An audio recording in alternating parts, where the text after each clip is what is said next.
Now, the latest from Channel 13 Eyewitness News. Good evening. I'm Ashley Davis with the latest headlines from Eyewitness News.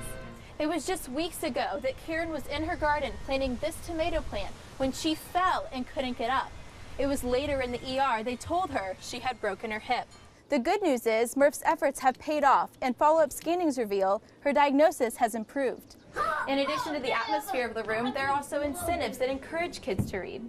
This lack of rain is really hurting farms, and the ground is almost rock solid. The new playground has more of a unique design than what's here now. She's adjusted well and is now able to participate in alternative therapies like cornhole.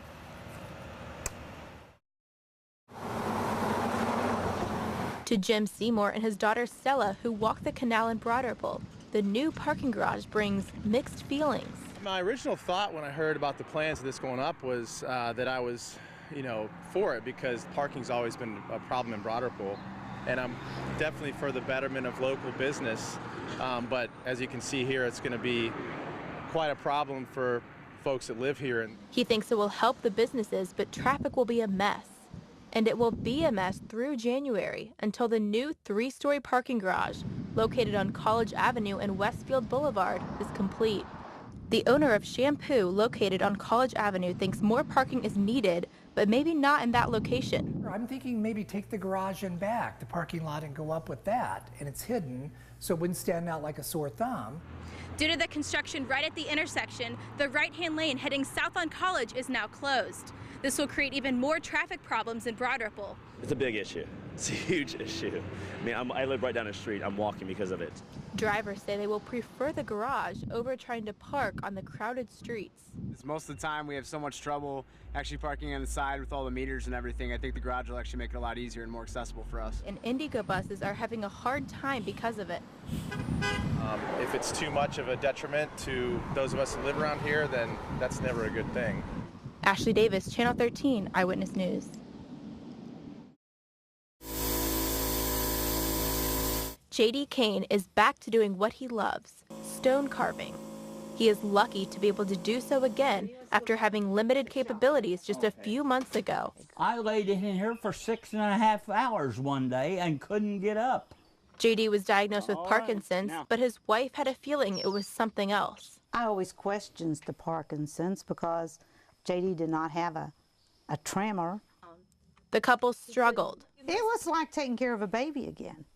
And saw multiple doctors who kept saying it was Parkinson's.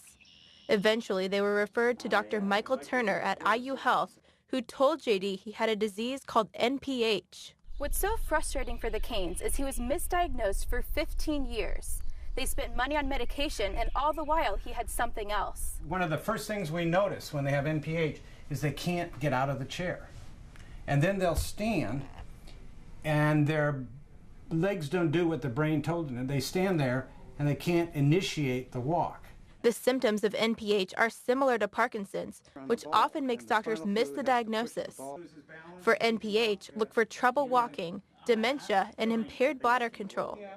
But unlike Parkinson's, NPH is treatable with a procedure that places a shunt in the brain to relieve pressure and spinal fluid. I just can't believe he has changed so much. If we hadn't changed doctors, he would have never been diagnosed.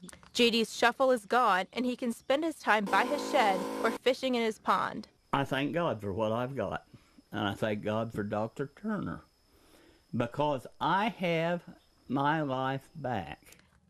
Ashley Davis, Channel 13 Eyewitness News. With the current fireworks ban, firefighters are concerned. There is a 5% public safety tax on fireworks that funds training for firefighters. It's very essential training. With fireworks sales down 78% this year, firefighters say this is alarming because they won't have as much money to spend on training. And that training affects 10,000 Indiana firefighters. It's huge. I mean, anytime that we are looking at potentially taking away some training that we've been providing, it's huge because that's how we improve our services. That's how we make sure our firefighters go on the run and they come back home to their families. Last year, fireworks sales generated around $2.5 million for firefighters, but that money will be much less this year. Executive Director of Indiana Department of Homeland Security, Joe Wainscott, says there's a possibility there may be less training. We will continue to work to provide whatever training we can at whatever level we can with the funding that we have. But the lost revenue won't be felt until next year. State and local fire departments have time to revise training programs to make up for the lost money. We'll just have to adjust like everyone else is doing. Ashley Davis, Channel 13 Eyewitness News.